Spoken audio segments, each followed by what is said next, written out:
Hello, my name is Carrie Brown and I am with the Central Mississippi Regional Library System. Today I'm going to be reading to you Chapter 7 of Calendar Mysteries, New Year's Eve Thieves. Written by Ron Roy, illustrated by John Stephen Gurney, published by Random House, New York. Chapter 7, The Giant Pink Box. But the kids never made it. As they passed Polly's stall, the door flew open. A bunch of people burst out of the stall, yelling, "Surprise!"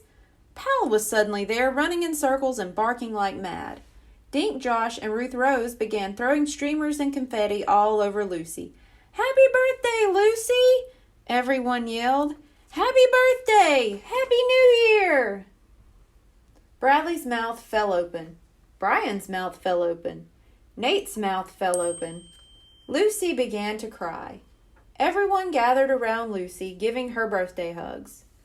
Officer Fallon was there, and Mr. Linkletter. Even he was smiling at Lucy. Ellie was there, and Mrs. Wong with her tall nephew Leonard. Josh was grinning like a monkey, standing with Dink and Ruth Rose. Bradley looked at his parents and Dink's and Nate's parents. "You tricked us," he said. "Yes, we did," his mother said, "and it was fun." "I thought this was supposed to be a New Year's Eve party," Brian said. "It is, but it's also for Lucy's birthday," her aunt said. "We're celebrating both." "Cool," Nate said. "So why is she crying?" "I know why," Ruth Rose said. "She misses her parents. Right, Lucy?" Lucy nodded. She tried to smile, but the tears kept coming. "Well, she'll feel better when she opens her present," Bradley's mother said, pointing at the tall pink box. "Here are some scissors. Cut the paper, Lucy." Lucy took the scissors and walked up to the pink present. It was 3 feet taller than she was. "Where should I cut?" she asked. "It's so big." "Let me help you," Josh said. He stepped over and made a big rip right in the middle. Then Dink and Ruth Rose came over. They began ripping all the paper. Underneath was cardboard, and they tore that off too. Then Lucy screamed. Out of the ripped box stepped a tall man in a cowboy hat. The woman with him no longer wore the ski mask. "Mommy! Daddy!" Lucy yelled. "You came!" Everyone in the barn began whistling and laughing and yelling. "Happy birthday, Lucy!" "Of course we came," Lucy's mother said. "We would never miss your birthday."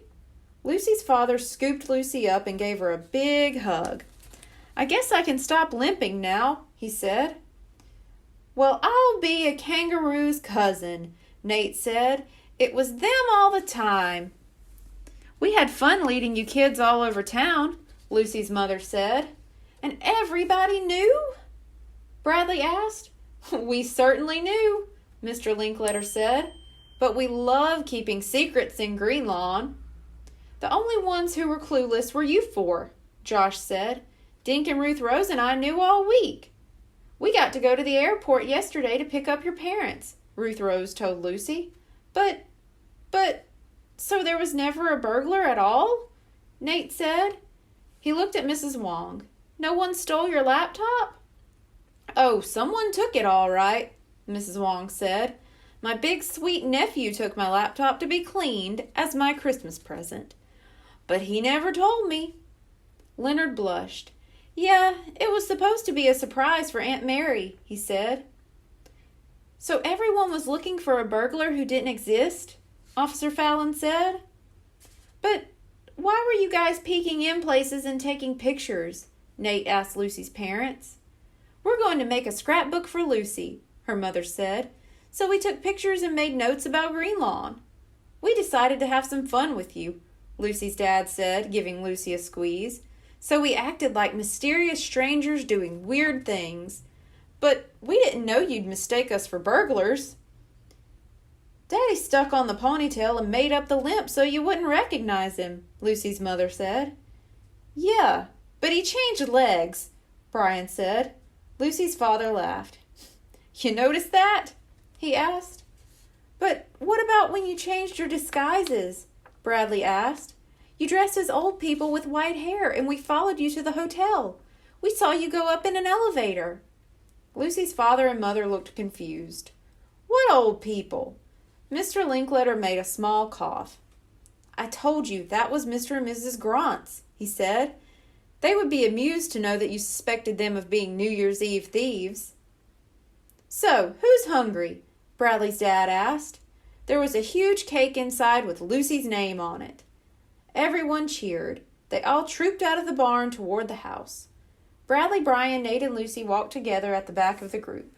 "So how do you feel now, Lucy?" Nate asked.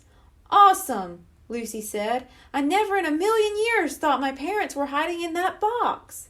"Me either," Nate said. "I was hoping for the candy." The end. Thank you. Goodbye.